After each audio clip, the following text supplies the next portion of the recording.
सभी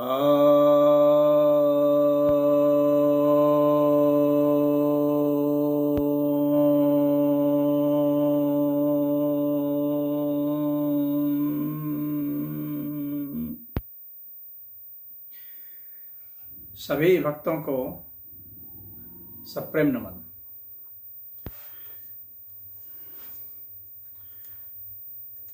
तो आज आपके समक्ष विज्ञान भैरव तंत्र के 105वें श्लोक, जो कि धारणा विधि ध्यान विधि 22वीं है, 82 है, इस पर प्रवचन करने जा रहा हूँ। यह उन लोगों के लिए बहुत ही महत्वपूर्ण है जो पर काया प्रवेश की जिज्ञासा करते हैं। बहुत लोग आते हैं, बहुत लोग सोचते हैं दुनिया में कि पर काया प्रवेश कैसे हो, कौन सी विधि हो। तो वह विधि यहाँ पर भगवान भैरव ने बताई है। इसी विधि के तहत आदि शंकराचार्य के विषय में एक दृष्टांत है शंकर दिग्विजय में कि वे राजा अमरुख के शरीर में प्रवेश किए थे। तो पर काया प्रवेश किए थे जब उन्हें काम विषयक संबंधित ज्ञान की जरूरत थी। जब वे उभय भारती से हारे थे, एक प्रश्न का जवाब खोजने के लिए उन्होंने समय मांगा। फिर शास्त्रार्थ में जब उनकी हार हुई थी तो उन्होंने कुछ समय मांगा था और उसके बाद फिर वे, उस समय वह विधान था कि कुछ समय लिया जा सकता था, फिर आकर के उन्होंने जवाब दिया था और उभय भारती को भी परास्त किया था। तो वह जो कथा थी जिसमें कि वो प्रवेश किए थे और फिर उस राजा के शरीर में प्रवेश करके फिर जो है काम सुख को भोगे और काम विषय जानकारी प्राप्त किए और पुनः आकर के शास्त्रार्थ किए थे। तो अब यहाँ पर आज हम लोग उस विधि की, जो कि बहुत प्रतीक्षित विधि है और बहुत ज़्यादा जो है इस विषय पर लोग चर्चा करते हैं। कुछ लोग इसे असंभव मानते हैं, कुछ लोग संभव मानते हैं।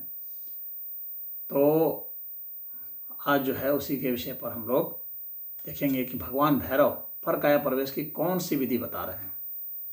तो इस विधि का प्रयोग यदि आप करेंगे तो सफल हो जाएंगे।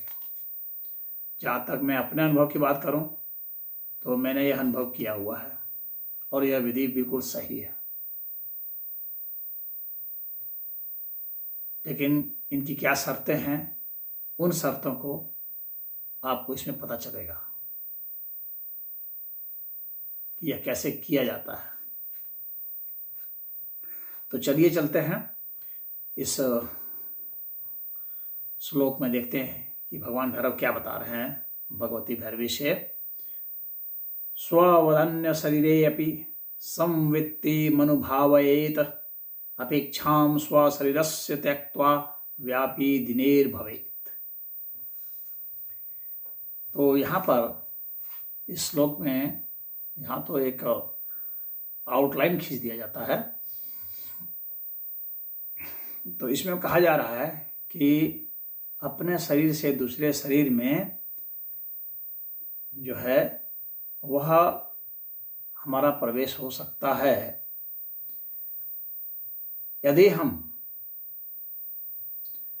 यह भावना करें कि दूसरे शरीर का जो चित्त है, जो मन है, वह जो है वह मेरा ही है, वह मैं ही हूं। और जिसे अपने शरीर की अपेक्षा भी न रहे, यानी जिसे अपने शरीर का मोह न रहे, जो अपने शरीर को छोड़ सकता है, तो उसे पता चलेगा कि जो चेतना है वह सर्वव्यापी है। तो सर्वव्यापी चेतना है तो किसी भी शरीर में वह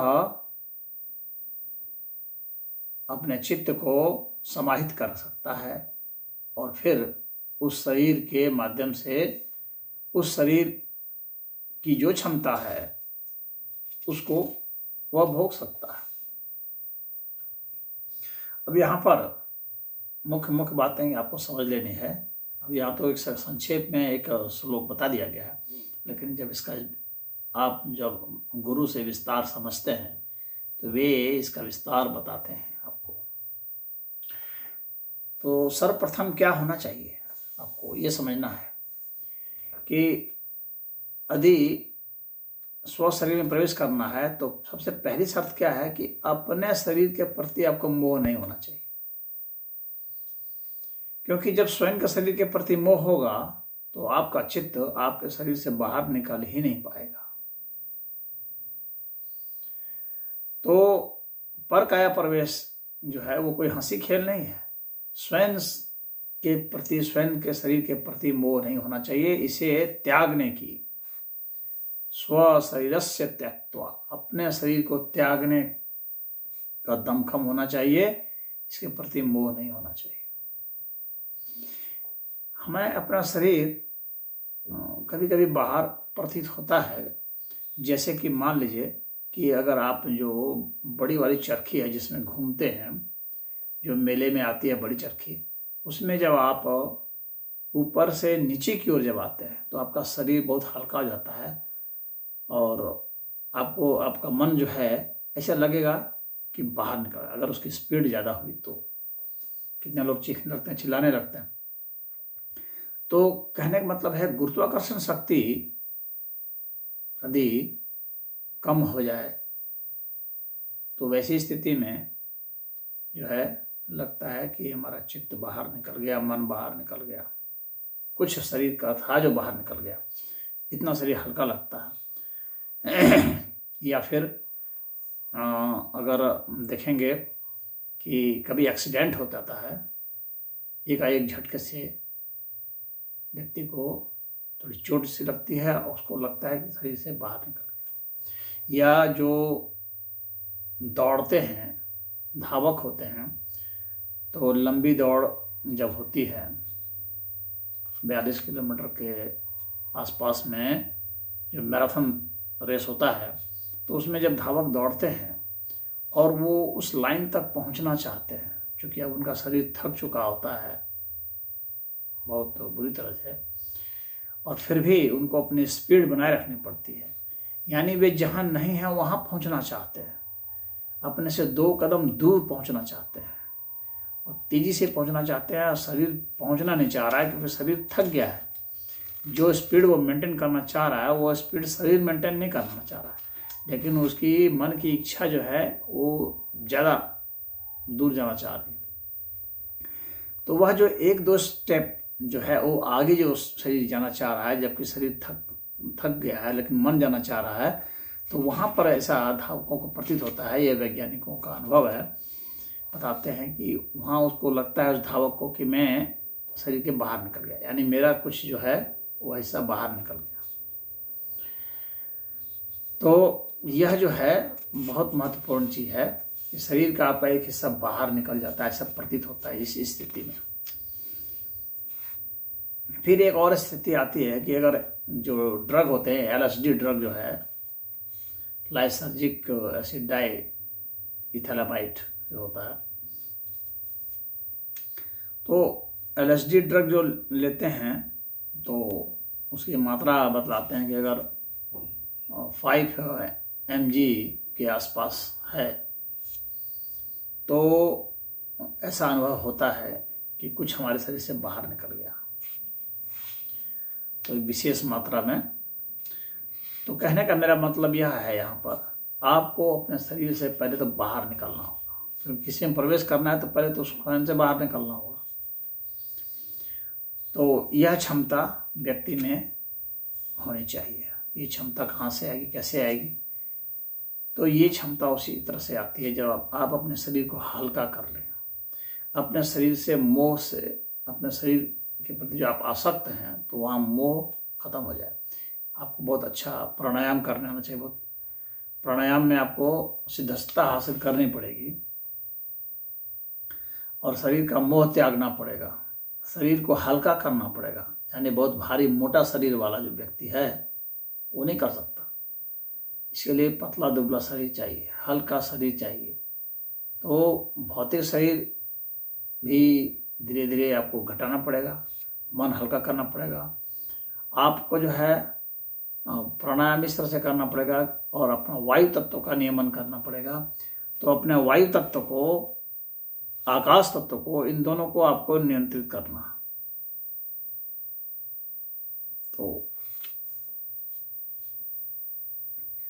वायु तत्व में भी जो उदान वायु है उसका विशेष रूप से असर होता है। उदान वायु को ही बाहर करना पड़ता है। तो पहली बात तो आप ये समझ लीजिए, अपने शरीर में ममत्व का अभाव होना, त्याग करना यह जरूरी होता है। वायु तत्व पर नियंत्रण, शरीर का वजन घटाना और मरने के लिए भी तैयार रहना। शरीर से मोह नहीं रखना। अब इसके बाद फिर क्या होता है कि अब जो दूसरे का जो शरीर है जिसमें भी प्रवेश करना है, मृत व्यक्ति में भी या जीवित व्यक्ति में, दोनों में से किसी में भी प्रवेश कर सकते हैं।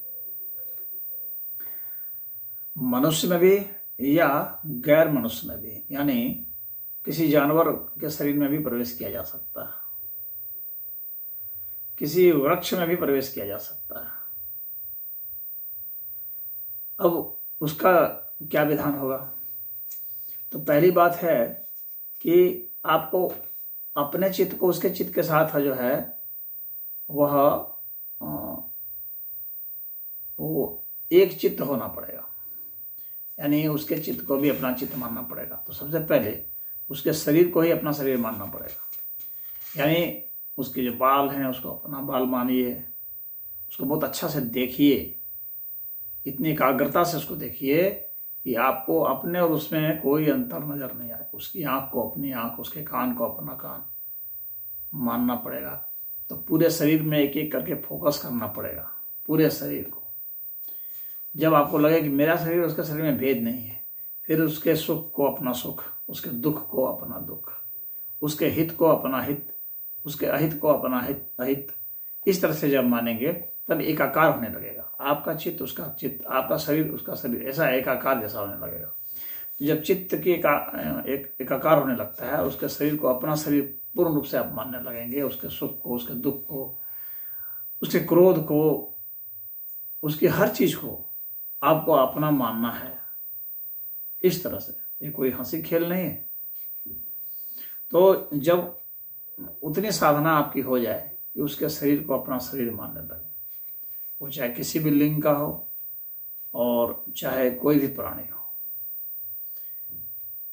जब उसके शरीर को अपना ही शरीर मानने लग जाते हैं, उसके सुख दुख सब चीज को, उसके सारे भावों को, ईर्ष्या द्वेष काम क्रोध हर चीज को उसका जब अपना आप मानते हैं और उसमें अपने को आप एकदम फिट कर लेते हैं, अपने चित्त को इस तरह से आप मॉड्यूलेट कर लेते हैं, तब जा करके आप अपने शरीर को, आप अपने चित्त को, अपने शरीर को छोड़ करके अपने चित्त को बाहर निकाल सकते हैं और उसके चित्त में प्रवेश करा सकते हैं। तो यह भी जो है परकाया प्रवेश में भी या तो पूर्ण सारा का सारा चित्त उसमें चला गया, ये संभव है, या आप कुछ अंश उसमें गए और कुछ अंश अपने में अभी रहे ही, यानी आपके उसकी कंटिन्यूटी भी बनी हुई है, आपके शरीर की और उसके शरीर की कंटिन्यूटी भी बनी हुई है। या ये हो सकता है कि आप अपना पूरा का पूरा चित्त उसमें उड़ेल दें। तो वैसी स्थिति में आपका शरीर जो है वो जो है निष्क्रिय हो जाएगा और ऐसा पूर्ण रूप से उसके में प्रवेश कर जाने पर ऐसा होगा। अगर आप कुछ अंश मात्र में प्रवेश करते हैं तो आप अपने इस शरीर का भी फंक्शन जारी रख सकते हैं और उस शरीर का भी फंक्शन आप जारी रख सकते हैं। हालांकि उसमें उसका भी चित्त विद्यमान होगा, लेकिन उसका चित्त और आपका चित्त एकाकार हो गया है, तो इसलिए आप उसके जरिए भी अनुभव को प्राप्त कर सकते हैं। यानी वह व्यक्ति जो भी अनुभव प्राप्त करेगा वह आपको खुद पता चल जाएगा और वह आपका अनुभव भी हो जाएगा। यानी अनुभव की ये शेयरिंग है, ये डायरेक्ट हो जाती है, डायरेक्ट शेयरिंग हो जाती है, उसके अनुभव की शेयरिंग। तो इसी तरह से गुरु भी जो है अपने शिष्य को, जिसको बहुत मानते हैं, अपने चित्त से अपने द्वारा जो अनुभूत उनको जो ज्ञान है उसको ट्रांसफर करते हैं। यह भी एक संभावना बनती है, यह भी एक विद्या है कि गुरु जो है अपने सबसे करीबी शिष्य को, जो कि उसका बिल्कुल एकाकार उसके साथ हो चुका है, तो उसको अपना अनुभव शेयर करता है। इस तरह से सिर्फ बोल के नहीं बल्कि अपने चित्त को ही शेयर कर देता है, तो जो भी इसका अनुभव होता है उसमें ट्रांसफर हो जाएगा। जैसे कि एक मोबाइल से दूसरे मोबाइल में आप जो है कैसे शेयर मी से शेयर कर देते हैं, एक वीडियो और फोटो शेयर हो जाता है। तो अब आप समझ सकते हैं कि जैसे शेयर हो जाता है इसमें से उसमें, बस वो आपके एक मोबाइल में जो कुछ भी है वो सेंड करने वाला का और जो रिसीव करने वाला रेसिपिएंट है, दोनों का जब तालमेल बैठ जाता है तो यहाँ से वहाँ शेयर हो जाता है। ये क्या है, ये तालमेल जिस तरह से बैठता है ये चित्त का ही तालमेल जैसा है। तो इसी तरह से चित्त भी जब तालमेल बैठा लेता है तो आपके यहाँ का जो इन्फॉर्मेशन है, जो वीडियो है, ऑडियो है, जो भी इन्फॉर्मेशन है वो उसमें चला जाएगा या उसके यहाँ से आप में चला जाएगा।